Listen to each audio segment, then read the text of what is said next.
On our 5th wedding anniversary, my husband Derek stood at the head of a candlelit table in our penthouse overlooking the city skyline. He raised his glass and made a toast to us, to our journey to the future. We would build together. I smiled and clinked my glass against his, feeling a warmth that I hadn't felt in months. The evening was perfect, the food was exquisite, and the view was breathtaking. But just as we were about to cut the anniversary cake, Derek's phone buzzed on the table. He glanced at it, and his face changed.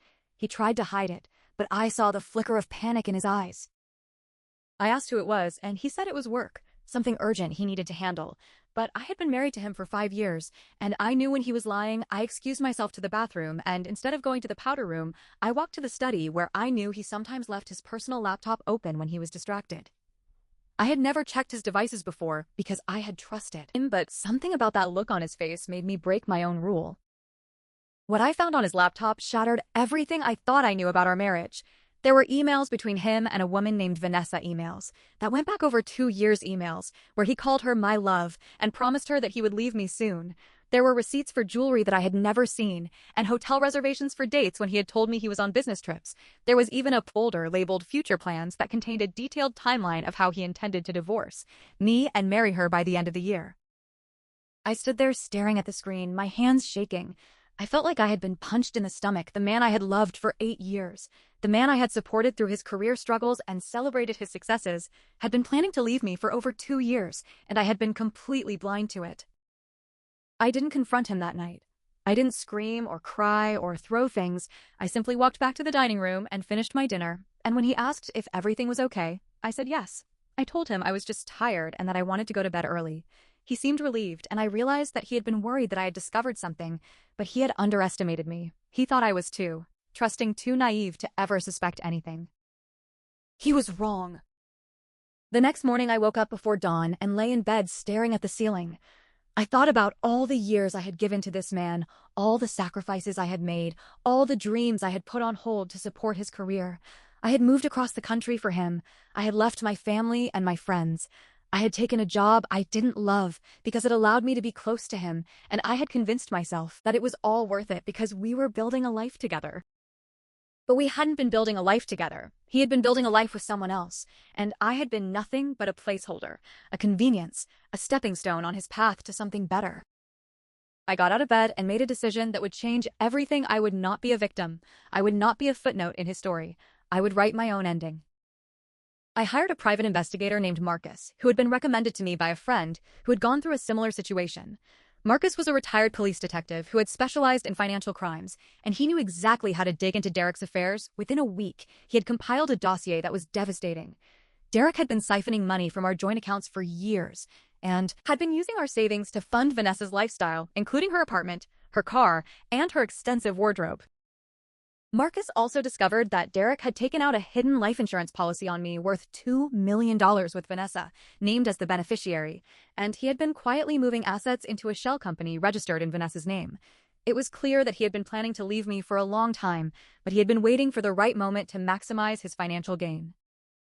I didn't cry when I read the dossier, because I had already done all my crying in the days after I found those emails. I had moved past grief and into something else, something colder and more determined. I was going to make sure that Derek's plans did not succeed, and I was going to protect myself from whatever he had planned next.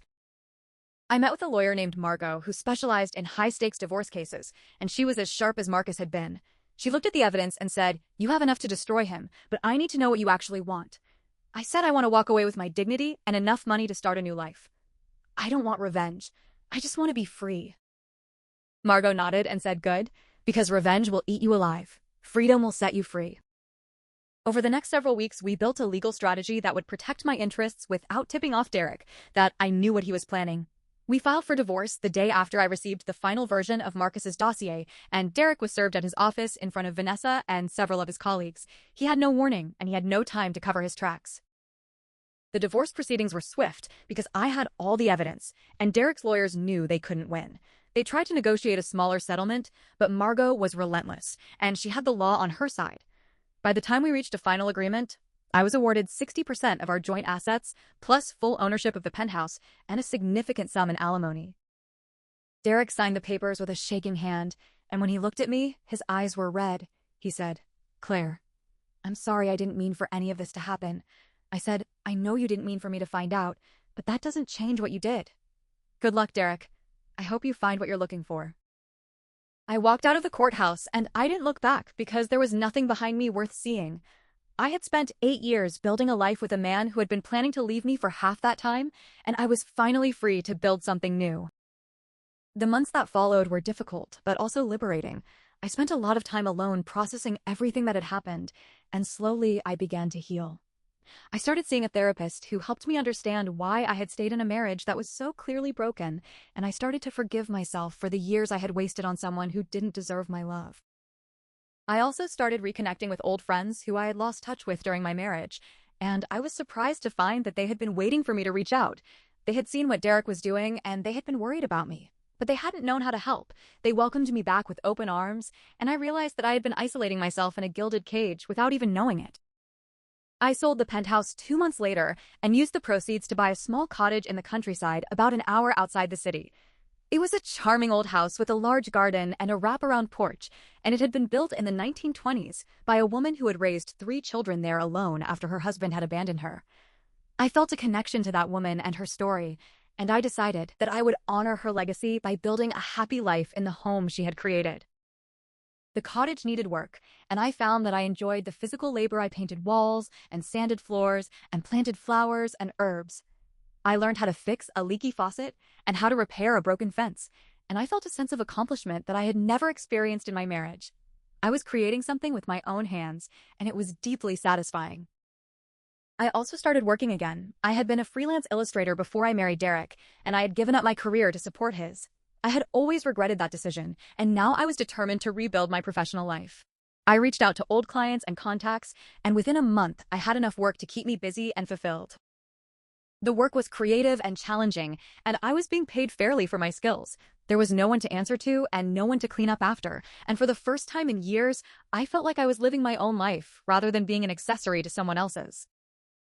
I joined a local gardening club and a book club, and I started making friends who didn't know Derek or my past. They only knew me as Claire, the woman who had moved into the old cottage on the hill, and that was exactly how I wanted it. I didn't hide who I was, but I didn't volunteer my history either. The past was behind me, and I was looking forward. In the months that followed, I heard scattered news about Derek through mutual acquaintances. He had married Vanessa 6 months after our divorce was finalized, and they had a daughter together, but their marriage was turbulent, and they were constantly fighting over money. Friends, who had stayed in touch with both of us, said that Derek looked older and tired, and that he had been drinking heavily at business events.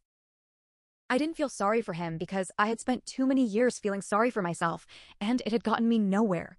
I had learned that the only person I could save was myself, and I had done exactly that.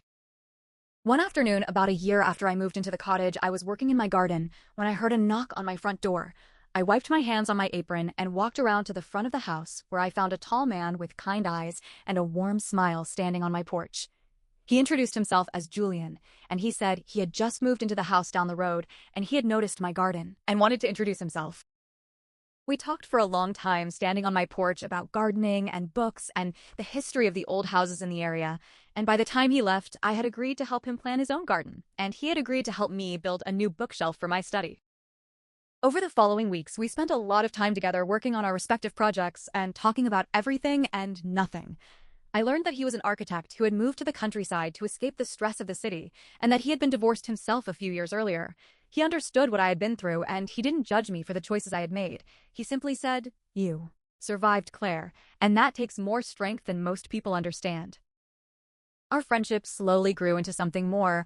We started taking walks together in the evenings and having dinner at each other's houses, and I found myself looking forward to seeing him in a way that I hadn't looked forward to anything in years.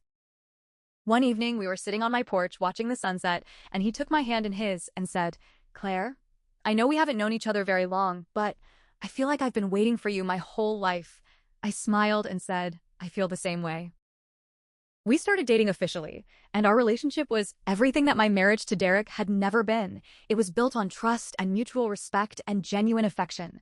Julian was patient and kind, and he never made me feel like I was too much or not enough. He listened when I talked, and he actually heard me, and he shared his own fears and dreams with me without holding back. We were married a year later in the garden of my cottage, surrounded by a few close friends and neighbors. I wore a simple white dress that I had bought at a local vintage shop, and Julian wore a suit that he had designed himself. We wrote our own vows, and I promised to be his partner and his support for the rest of our lives, and he promised to build a future with me that was strong and lasting. After the ceremony, we walked through the garden, and I felt the last remnants of my old fear dissolve. I was finally free, and I had built something that couldn't be taken away by anyone, not by Derek, not by Vanessa, not by the past. We spent our honeymoon renovating Julian's house and planning the expansion of my garden, and I realized that this was what happiness looked like, quiet and ordinary and entirely mine. I heard that Derek had tried to contact me several times over the years, but I never responded and I never felt the need to. I had closed that door myself and I was not going to open it again for anyone. One afternoon, Julian and I were walking through the local farmer's market and I saw a familiar face in the crowd. It was Vanessa. She looked older and tired, pushing a stroller with a small child inside. She didn't see me at first, but when our eyes met, she froze. There was a moment of recognition, and then she quickly turned away and disappeared into the crowd. I didn't follow her, and I didn't feel the need to. I had no anger left for her, and no pity either. She had made her choices, and I had made mine, and we were both living with the consequences of those choices. Julian squeezed my hand and asked if I was okay. I smiled and said, "I'm perfect. Let's go home." We walked back through the warm afternoon sun, and I realized that I had finally found what I had been searching for all along. Not revenge, not closure, but peace. The kind of peace that comes from knowing that you are exactly where you are supposed to be, surrounded by people who love you, and a life that is entirely your own. I had been given a second chance, and I had used it to build something real and lasting, and that was the only victory that mattered. In the end, the past was behind me, and the future was bright, and I was ready for whatever came next. The garden that I had planted in my first year at the cottage had flourished into a riot of color and life. The roses had climbed up the trellis I had built, and the lavender bushes were buzzing with bees and butterflies. I spent hours in that garden watching things grow, and I realized that I had been growing too, healing from wounds that I had carried for years without even realizing it. Julian and I built a life together that was grounded in the simple things: morning coffee, on the porch evening, walks through the fields, and quiet conversations by the fire. We didn't need grand gestures or dramatic declarations because our love was steady and reliable, and it was enough. I thought about Derek sometimes, not with anger or sadness, but with a strange sense of gratitude. If he hadn't betrayed me, I would never have had the courage to leave. I would never have discovered my own strength, and I would never have found the happiness that I had now. So in a strange way, he had given me the greatest gift of all: freedom. And I was grateful for that, even if I would never tell him. Vanessa and Derek divorced a few years later, and I heard through the grapevine that he had moved to a small town in another state and was working as a middle manager at a construction company. He had lost everything that he had once valued: status and wealth and the admiration of his peers. But I didn't feel sorry for him because he had chosen that path and he had walked it willingly. I had chosen my own path, and it had led me here to this quiet cottage with its blooming garden and its loving husband and its peaceful life, and I wouldn't trade it for anything in the world. One evening, Julian and I were sitting on the porch watching the stars come out, and he asked me if I had any regrets. I thought about it for a long moment, and then I said, "No, I don't have any regrets, because every choice I made led me to this moment, and this moment is perfect." He smiled and kissed my forehead, and I leaned against his shoulder, and I felt the warm, steady rhythm of his heartbeat, and I knew that I was home. I had found my peace, and I had found my love, and I had found myself, and that was the only ending that mattered. Some days, I still think about the woman I used to be, the one who stayed silent, when she should have spoken up, the one who accepted less than she deserved, the one who believed that love meant sacrifice, and that sacrifice meant suffering. I don't recognize her anymore. She feels like a stranger, a character in a story that I read a long time ago, and I am grateful that I am no longer her. I am grateful for the hard lessons and the painful nights and the tears that I thought would never end, because all of that pain shaped me into the woman I am today, and I like the woman I am today. She is strong and resilient, and she knows her own worth. I have learned that love is not about losing yourself in someone else. It is about finding yourself, and then sharing that self with someone who appreciates you for exactly who you are. Julian appreciates me, not despite my flaws, but because of them. He sees my scars, and he doesn't look away. He holds my hand, and he tells me that I am beautiful, and I believe him because he has never given me a reason to doubt. I have also learned that happiness is not a destination, it is a way of traveling, and I am traveling through life with gratitude and with hope, and with the quiet certainty that whatever comes next, I will be able to handle it. The cottage is surrounded by fields that stretch all the way to the horizon, and in the spring, the wildflowers bloom in colors that seem almost too vivid to be real. I walk through those fields every morning with a cup of tea in my hand, and I watch the sunrise, and I feel a sense of peace that I never knew was possible. Julian often joins me on these walks, and we talk about everything and nothing we talk about, the projects we are working on, and the books we are reading, and the dreams we still have for the future. We talk about the people we used to be and the people we are becoming, and we listen to each other with the kind of attention that feels like a gift. I have built a life that is entirely my own, and I have done it without compromising who I am. I have discovered that I am capable of so much more than I ever imagined, and that the only person I needed to save was myself. And I did. I am Claire, and I am free, and I am finally truly happy, and that is the only ending that matters. The seasons changed, and with them, so did I. Winter brought cold mornings and long nights. But I found comfort in the warmth of the fireplace and the soft glow of the lamps that I had placed around the cottage. I learned to appreciate the stillness of the countryside, the way the snow covered the fields like a white blanket, and the way the world seemed to hold its breath, waiting for spring. Spring came with a burst of color and life. The garden that I had planted with such care had become a sanctuary, a place where I could sit and think and dream. I watched the flowers bloom, and I felt a sense of renewal that mirrored my own journey. I had been dormant for so long, hiding from the world and from myself, but now I was finally awake. Summer brought long days and warm evenings, and Julian and I spent our weekends exploring the countryside. We discovered hidden trails and quiet lakes, and we found a small cafe in a nearby village that became our favorite spot. We sat on their terrace and watched the world go by, and I realized that this was what I had been missing all those years. Not the city lights and the penthouse views, but the simple pleasure of being with someone who truly saw me. Autumn arrived with a blaze of color, the leaves turned gold and red, and the air grew crisp and cool. I harvested the vegetables from my garden, and I spent long afternoons in the kitchen cooking and preserving the food for the winter ahead.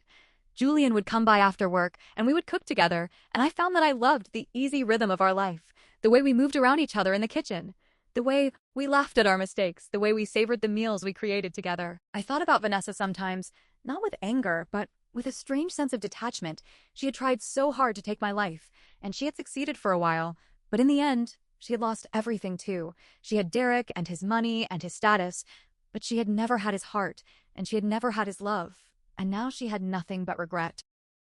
I thought about Derek too, and I wondered if he ever looked back and regretted the choices he had made. I hoped he did, because regret was the only thing that could truly change a person. But I also knew that it didn't matter to me whether he regretted it or not. I was no longer defined by his choices. I was defined by my own.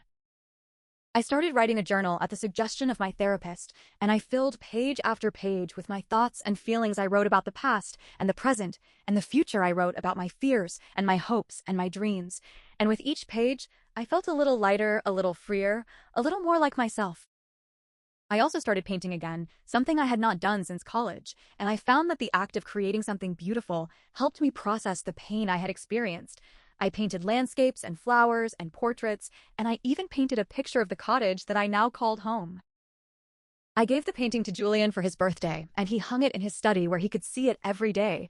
He said it reminded him of the day we met and the way I had smiled when he first introduced himself. I told him it reminded me of the day I finally stopped running and started living. Our life together was not perfect, but it was ours. We had our disagreements and our challenges, but we always found our way back to each other because we had built our relationship on a foundation of trust and respect and love, and that was stronger than any obstacle we could face. I continued to heal and grow, and I found that the more I gave to myself, the more I had to give to others. I became a better friend, a better partner, and a better person, and I knew that I had finally become the woman I was always meant to be. The years passed, and I found that the past no longer held any power over me. The memories of Derek and Vanessa faded into the background, like old photographs that I rarely looked at. I had moved on, and I had built a new life, and I was proud of the person I had become. One evening, I was sitting on the porch of my cottage watching the sunset, and Julian came out to join me. He sat down beside me and wrapped his arm around my shoulder, and we watched the sky turn from gold to pink to purple. I leaned my head against his chest and listened to the steady beat of his heart, and I felt a sense of peace that I had never known before. I asked him if he had any regrets, and he said no, not a single one, because every choice he had made had led him to me, and that was the only thing that mattered. I smiled and said I felt the same way. We sat in comfortable silence as the sun dipped below the horizon and the stars began to appear in the sky, and I realized that this was what happiness looked like, not a destination, but a moment, a single, perfect moment that I would carry with me for the rest of my life.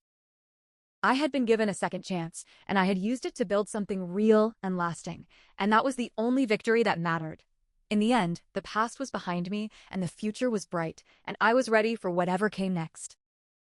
I closed my eyes and took a deep breath, and I felt the warmth of Julian's arm around me and the gentle breeze on my face, and I knew that I was exactly where I was supposed to be. I am Claire, and I am free, and I am finally, truly happy, and that is the only ending that matters.